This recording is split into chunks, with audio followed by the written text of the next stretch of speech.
මේ සමනලයව හදන්න අපිට ඕන වෙනවා පාට කොලයකින් කපාගත්ත පැත්තක දිග සෙන්ටිමීටර් 10ක සමචතුරස්‍රයක්. දැන් මේ කොලේ මේ විදිහට නමා ගන්න ඕනේ.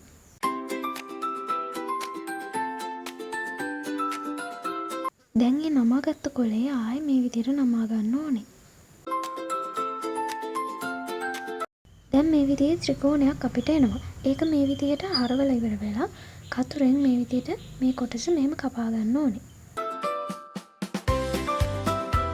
දැන් ඊළඟට මෙන්න මෙතන මෙන්න මේ කොටසේ මේ විදිහට හැඩයක් කපා ගන්න ඕනේ.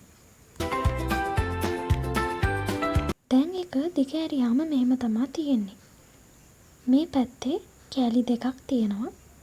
ඒකෙන් එක කෑල්ලක් අරගෙන මේ විදිහට නමා ගන්න ඕනේ. මේකේ උඩ කොටස මේ විදිහට අර අපි කපාගත්ත තැනින් නමන එක නවත්තලා යට කොටස අර මැද තියෙන ඉර දක්වා නමා ගන්න ඕනේ. ඒ විදිහටම අනිත් පැත්තත් කරගන්න ඕනේ. ඔයාලට මේ වීඩියෝ එකේ ඒක හොඳට පෙන්නලා තියෙනවා. ඉතින් ඒක බලාගෙන නමා ගන්න.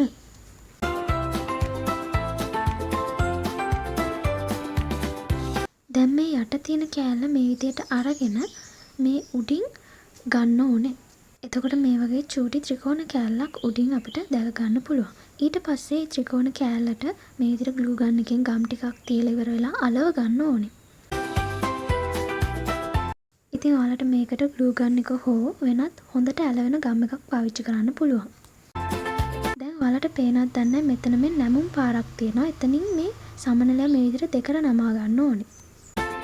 ඊට පස්සේ මෙන්න මේ කොටසේ මම මේ පෙන්නන කොටසේ ඔයාලා ගම් ගා ගන්න ඕනේ. ගාගෙන ඉවර වෙලා ඒක දෙකට නමා ගන්න ඕනේ මෙන්න මේ විදිහට. ගම් එක චුට්ටක් වේලෙනකන් ඒ කොටස අතින් තද කරන් අල්ලන් හිටියත් කමක් නැහැ. ඉතින් ඊට පස්සේ මෙන්න මේ විදිහට තමයි ඒක එන්නේ.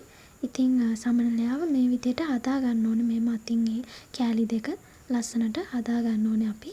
ඊට පස්සේ මෙන්න මේ විදිහේ ලස්සන සමනලයක් අපිට දැක ගන්න පුළුවන්.